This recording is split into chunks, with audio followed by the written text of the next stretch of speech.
Bom, estamos agora aqui no capítulo 7 do Evangelho de Jesus Cristo, segundo Marcos, nos versos de 1 até o 23, que diz assim: Os fariseus e alguns mestres da lei, vindos de Jerusalém, reuniram-se a Jesus e viram alguns dos seus discípulos comerem com as mãos impuras, isto é, por lavar. Os fariseus e todos os judeus não comem sem lavar as mãos cerimonialmente, apegando-se assim à tradição dos líderes religiosos. Quando chegam da rua, não comem sem antes se lavarem. E observam muitas outras tradições, tais como lavar de copos, jarros e vasilhas de metal. Então os fariseus e os mestres da lei perguntaram a Jesus: por que os seus discípulos não vivem de acordo com a tradição dos líderes religiosos, em vez de comerem o alimento com as mãos impuras? Ele respondeu: Bem profetizou Isaías acerca de vocês, hipócritas. Como está escrito: Este povo me honra com os lábios, mas o seu coração está longe de mim. Em vão me adoram. Seus ensinamentos não passam de regras ensinadas por homens. Vocês negligenciam os mandamentos de Deus e se apegam às tradições dos homens. E disse-lhes: Vocês estão sempre encontrando uma boa maneira de pôr de lado os mandamentos de Deus, a fim de obedecerem às suas tradições. Pois Moisés disse: Honra teu pai e tua mãe. E quem amaldiçoar seu pai e sua mãe terá que ser executado. Mas vocês afirmam que se alguém disser a seu pai ou sua mãe: Qualquer ajuda que vocês poderiam receber de mim é corbã, isto é, uma oferta dedicada a Deus. Vocês o desobrigam de qualquer dever para com seu pai ou sua mãe. Assim vocês anulam a palavra de Deus por meio da tradição que vocês mesmos transmitiram. E fazem muitas coisas como essa. Jesus chamou novamente a multidão para junto de si e disse: Ouçam-me todos e entendam isto. Não há nada fora do homem que nele entrando possa torná-lo impuro. Ao contrário, o que sai do homem é que o torna impuro. Se alguém tem ouvidos para ouvir, ouça. Depois de deixar a multidão e entrar em casa, os discípulos lhe pediram explicação da parábola. Será que vocês também não conseguem entender? Perguntou-lhe Jesus. Não percebem que nada que entre no homem pode torná-lo impuro? Porque não entra em seu coração, mas em seu estômago, sendo depois eliminado. Ao dizer isso, Jesus declarou puros todos os alimentos.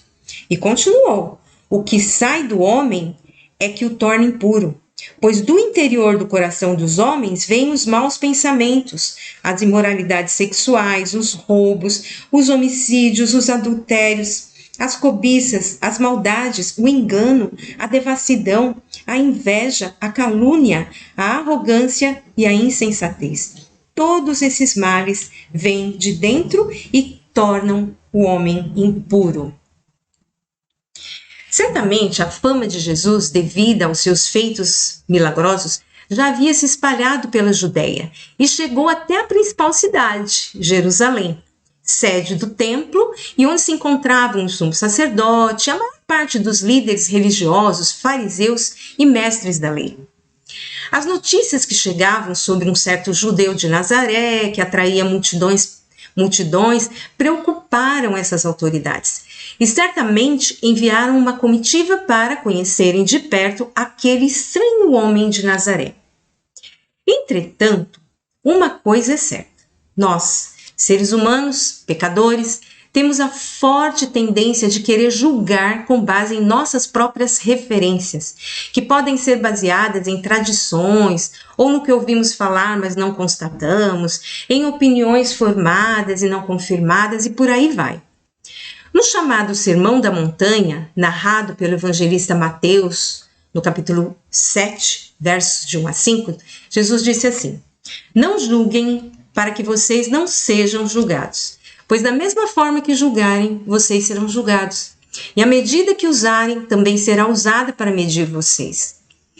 Por que você repara no cisco que está no olho do seu irmão e não se dá conta da viga que está no seu próprio olho? Hipócrita! Tire primeiro a viga do seu olho, e então você claramente verá para tirar o cisco do olho do seu irmão. Mas, infelizmente, a tendência na prática é não olhar para si próprio, não se autoavaliar, mas aquela mania de tentar se justificar vendo erros nos outros. Isso é muito ruim, porque ao invés de melhorarmos a nossa conduta, ela vai piorando cada vez mais. No contexto aqui do nosso estudo, era muito pior, porque eles saíram de Jerusalém para a região da Galiléia, onde Jesus estava, com o intuito de julgá-lo. Julgar quem? Aquele que foi enviado por Deus, pelo Deus Pai, com a missão de trazer o reino de Deus a nós pecadores, nos salvar, nos resgatar do domínio do pecado para nos reconciliarmos com Deus. Como eles iriam enxergar, né, essa realidade com aquela trava que colocaram em seus próprios olhos? Já foram com a intenção de condenar Jesus, encontraram alguma transgressão para acusá-lo. Bem, chegaram lá onde Jesus estava e logo procuraram se reunir com ele, atentos não aos ensinamentos dele, mas a qualquer ação assim de transgressão da lei. Bom, chegou a hora de comer e o que eles observaram? Que os discípulos de Jesus, eles não lavaram as mãos antes de comer. Opa, já vamos pegá-lo aqui, né? Pensaram eles, acredito eu. Jesus não ensinou aos seus discípulos a tradição de lavar as mãos para se purificarem antes da refeição. Na verdade, isso aí não fazia nem parte da lei, né? E sim era uma tradição que foi criada por homens. Não tinha nada a ver com as leis que Deus entregou a Moisés no deserto. Então, vamos entender aqui. Os fariseus, né, eles se originaram de um grupo de judeus que, a princípio, tiveram realmente a intenção de interpretar as escrituras corretamente, né? Então, eles criaram aquela tradição oral de passar de geração em geração as mensagens das escrituras. E, através dos fariseus, foi criada também a sinagoga, que era uma forma de comunidade judaica para se reunir, onde eles morassem, né? Para se reunirem para estudar as escrituras. Isso foi algo assim muito importante para a manutenção da fé entre o povo, né? Entretanto, com o passar do tempo, eles deixaram de focar em Deus propriamente e começaram a focar em regras que foram sendo criadas pelos homens, né? Que se tornaram tradições. As regras, elas são boas. Regras são boas para quê? Para nos ajudar na disciplina, né? Mas elas nunca podem tomar o lugar da essência, elas têm que ajudar e não atrapalhar, não tomar o lugar, né? Porque senão ela vai se tornar algo muito perigoso e acaba sendo uma pedra de tropeço que afasta as pessoas da essência. E foi realmente o que aconteceu, né? Como o texto diz, os fariseus, eles acreditavam que o lavar das mãos, dos copos, vasilhas, jarras, etc., era algo necessário a se fazer para a purificação espiritual e criaram essa tradição. Sem dúvida nenhuma que a higiene corporal, inclusive para prevenir doenças, é importante, né? Bem como a higiene dos utensílios usados no preparo e consumo do alimento. Mas isso aí tem a ver mais com a medicina, né? E não com a religião, conforme eles pensavam. E Jesus explicou muito bem essa questão, né? Quando disse que o que entra pela boca não contamina o coração do ser humano, e sim aquilo que sai do coração, do interior do coração. O que entra pela boca, né? Ou seja, o alimento, ele vai para o estômago, né? E passa, inclusive, por um processo digestivo, inclusive filtrando e separando as impurezas. E essas impurezas são expelidas para fora do corpo após esse processo. E existe ainda aquele mecanismo de imunidade, né? Funcionando também no nosso corpo. E devido às muitas contaminações que existem no meio ambiente, precisamos cuidar para que tudo isso funcione corretamente. Lembrando, tudo isso é para a manutenção do nosso corpo e não da nossa fé. E os fariseus, eles faziam aquela higiene com o intuito de não contaminarem o seu coração. No entanto, o coração deles estava muito contaminado, com a hipocrisia principalmente. Eles se consideravam melhores do que os outros e não admitiam que alguém ali do povão, digamos assim, pudesse atrair multidões como Jesus estava fazendo. Claro que havia exceções. Alguns fariseus que se mantiveram sinceros na devoção a Deus, estavam realmente curiosos para conhecerem Jesus, mas imaginavam que pelas obras que ele fazia, né, boas obras, era alguém que realmente estava vindo da parte de Deus, talvez um novo profeta, mas não alguém que veio para fazer o mal, né? Mas, no entanto, a maioria, infelizmente, vivia de aparências, né? Não tinha devoção sincera, não tinha um mínimo de humildade, ao contrário, eram soberbos, né? Aqueles mestres e tudo mais. E é bom também a gente lembrar o seguinte, que muitas vezes as pessoas criam coisas, pegam coisas materiais achando que ajudam, que vão ajudar, né, no espiritual, né? Talvez beber uma água, dizendo, não, eu vou beber essa água que vai estar representando a purificação do meu espírito, e começa a se apegar naquilo, e daqui a pouco aquela água vai achar que aquela água que está purificando, e precisa da água. Um exemplo só, mas pelo que Jesus está ensinando aqui, não é nada disso, porque a contaminação ela não vem de fora, ela vem de dentro de nós, do nosso próprio coração, ou seja, da nossa própria mente, né? Então Jesus ali, cheio do Espírito de Deus, ele logo entendeu que o questionamento dos fariseus ali presentes acerca do lavar as mãos era mais uma manifestação de hipocrisia da parte deles. Então ele recorreu às palavras do profeta Isaías, né, que já havia há muitos anos atrás dito da parte de Deus que o povo honrava a Deus não com sinceridade de coração, mas era da boca para fora, né? Honra com os lábios, era mera aparência. O coração mesmo, que é mais importante, coração, quando a gente fala coração, não o órgão, né, anatômico, mas a mente mesmo, né, onde nascem, né, os pensamentos e tudo mais, as intenções. Então tudo isso já estava bem distante de Deus. E nós precisamos entender muito bem isso. Nós precisamos procurar conhecer Deus, para poder fazer a vontade dele. Porque a vontade de Deus é boa, é perfeita, é agradável. Deus quer o melhor para nós. E ele sabe muito bem o que é melhor. Nós mesmos não sabemos, muitas vezes. A revelação de Deus está nas Escrituras. Quem lê, entenda. Mas é preciso ler e ouvir com o coração aberto, a receber a revelação de Deus, sem reservas, sem tradições, sem preconceitos, mas com devoção e com fé. Quando cremos, não somente na existência de Deus, mas a partir da existência procuramos conhecer a sua pessoa, né? Nós vemos que Deus é amor, Ele é bondade, Ele é paz, Deus é tudo, né? E é com essa mentalidade que nós conseguimos enxergar a verdade, que nós conseguimos sentir o amor incomparável de Deus. Infelizmente, a comitiva ali dos fariseus não estava nessas condições, né? Seus corações estavam por demais distantes para reconhecerem Jesus como o enviado de Deus para cumprir a promessa de libertação da essência humana que foi contaminada pelo pecado, né? E feito com que o homem se afastasse do seu Criador. Mas Jesus estava ali pronto a fazer-nos entender a verdade, citando as Escrituras, né, que eles tanto liam nas sinagogas e no templo, mas não entendiam.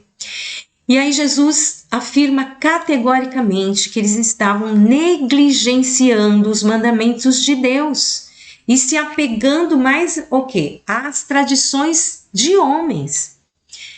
E aí ele trouxe a questão, o exemplo, né, da tradição do Corban. Segundo o dicionário, Corban é uma palavra aplicada a um presente ou uma oferta feita no templo, né, declarada como presente dedicado a Deus num sentido assim muito especial. E uma vez que um presente era oferecido sob a declaração especial de Corban, não poderia ser retirado ou levado de volta. Era considerado totalmente dedicado para uso especial no templo, né? E Jesus sabia que os fariseus estavam usando isso, essa artimanha, transgredindo a lei, né? Enganando as pessoas para fazerem com que ela, né, recebendo dinheiro, né, recebendo oferta e negligenciando um mandamento tão importante que era de honrar pai e mãe. Jesus condenou, né, os fariseus por incentivarem isso, né, para que as pessoas trouxessem os presentes para o templo enquanto negligenciavam a responsabilidade de cuidar de seus pais. Então, se os pais precisassem da ajuda dos filhos, né, o que acontecia? A desculpa era, nós levamos oferta para o templo e é corbã, não podemos retirar. E agora, né, não temos como ajudar. Bem, isso era uma tradição muito injusta, na verdade, né, e que quebrava a lei, pior ainda. Na verdade, eles estavam cometendo um grave pecado contra a lei de Moisés que dizia: honra teu pai e tua mãe.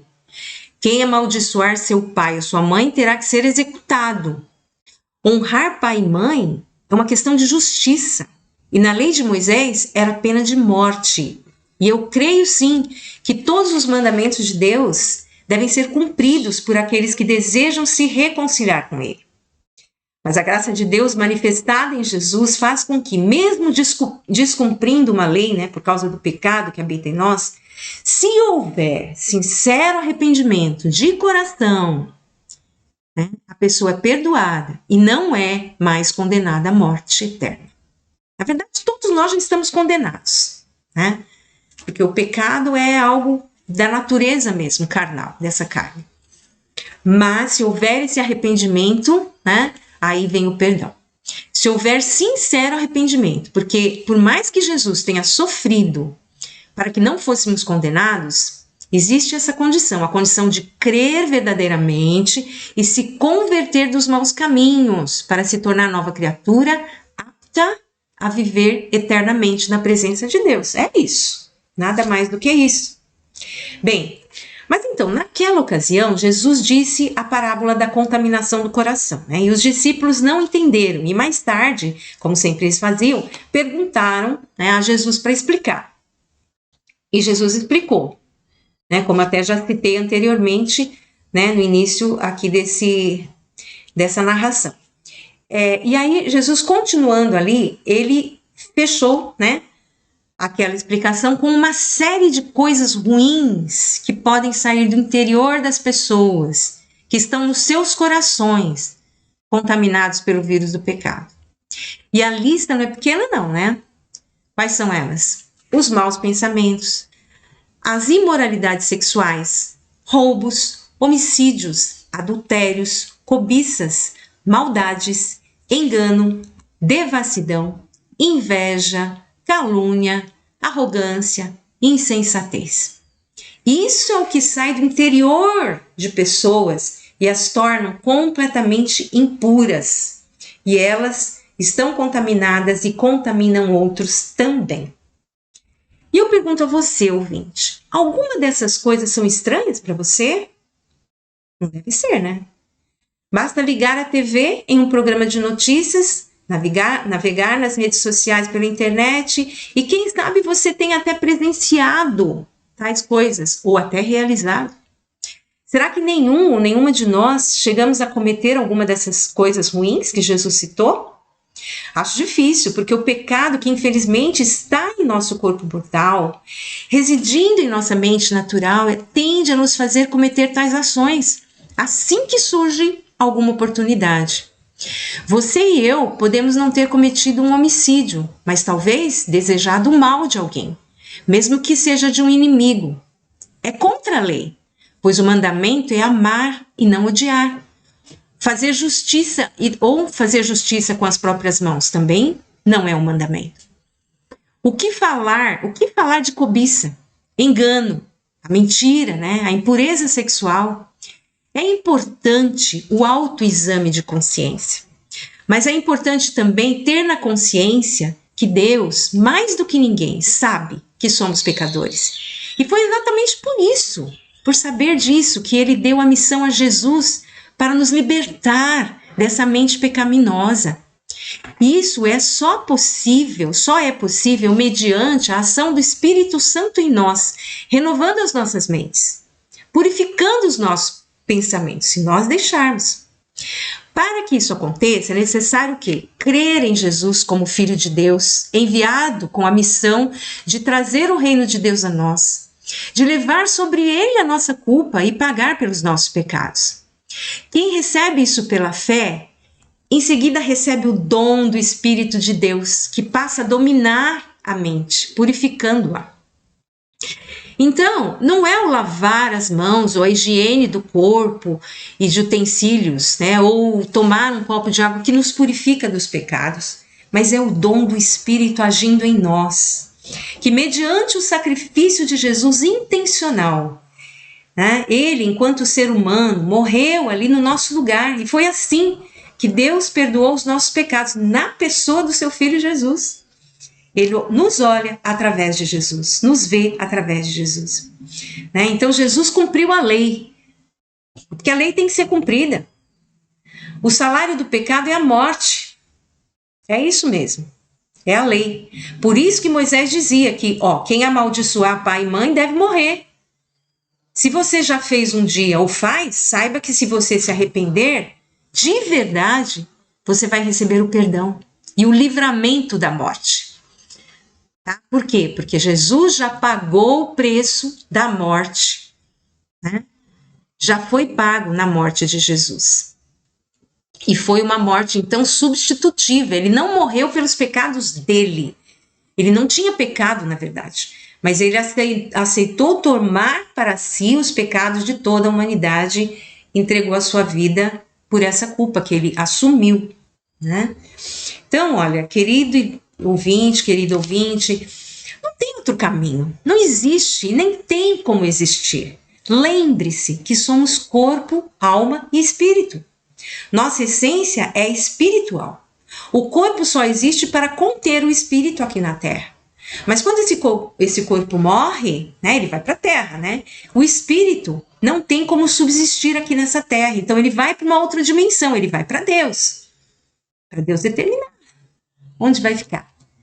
E o que você semeou nesse corpo, tá, é o que vai colher na ressurreição. Se recebeu a salvação por Jesus, vai ressuscitar em um corpo glorificado para a vida eterna com Deus. É o que está escrito na palavra, na Bíblia. Se não, infelizmente vai ressuscitar em um corpo não glorificado. Um corpo que não tem como ficar na presença de Deus. Isso é o que chamamos de morte eterna. Isso é terrível. Então, não deixe passar a oportunidade de deixar a palavra da verdade ser semeada no seu coração. Aceite Jesus Cristo como seu único e suficiente Salvador, Senhor de sua vida. Deixe-se renovar sua mente pelo Espírito de Deus. Torne-se uma nova criatura. Experimente o amor de Deus no seu coração e aprenda com Ele. Olha, isso é sabedoria. E é isso que eu gostaria de deixar com você nessa oportunidade. Que Deus abençoe a sua vida e que você realmente receba Ele no seu coração, que você viva essa vida maravilhosa, essa vida que faz sentido, tá bom? E eu peço que, se fez sentido também essa mensagem para você, que você compartilhe com outros. Se não é inscrito no canal, se inscreva e vai acompanhando os estudos, né? Nós vamos continuar a cada semana um novo estudo aqui do Evangelho de Jesus Cristo. Bom, Deus abençoe você e até a próxima.